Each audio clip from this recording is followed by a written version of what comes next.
بسم اللہ الرحمن الرحیم۔ السلام علیکم میرے بھائیو دوستو، انسان کے ہاں جب شادی ہو جاتی ہے تو اس کے بچے کی پیدائش اس کی سب سے بڑی خواہش ہوتی ہے، اور بچے کا پیدائش یہ اس کی زندگی کی سب سے بڑی خوشی اور خوشخبری لے کے آتی ہے، اور انسان کی یہ چاہت ہوتی ہے کہ اس کے ہاں جو بچہ پیدا ہو یا بچی پیدا ہو، سب سے پہلے اس کی چاہت اور خواہش اور دعا اللہ رب العزت کے سامنے یہی ہوتی ہے کہ اس کا بچہ یا بچی صحت مند پیدا ہو۔ تو صحت مند اولاد کے لیے کچھ اعمال کیے جائیں تو انشاءاللہ اللہ رب العزت کی ذات اس کو صحت مند اولاد سے نوازیں گے۔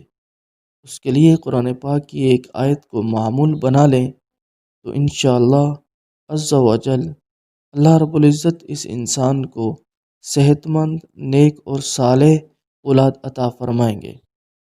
وہ قرآن پاک کی آیت یہ ہے، رب لا تذرنی فردا وانت خیر الوارثین، رب لا تذرنی فردا وانت خیر الوارثین، اے میرے رب مجھے اولاد کے بغیر نہ چھوڑ حالانکہ تو بہترین وارث ہے۔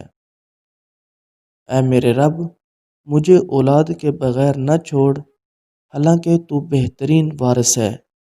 O my lord leave me not without offspring thou that art the best of inheritors. اس دعا کو، اس قرآن پاک کی آیت کو اور اس عمل کو زیادہ سے زیادہ لوگوں تک ضرور شیئر کریں تاکہ سب لوگ اس سے فائدہ اٹھا سکیں۔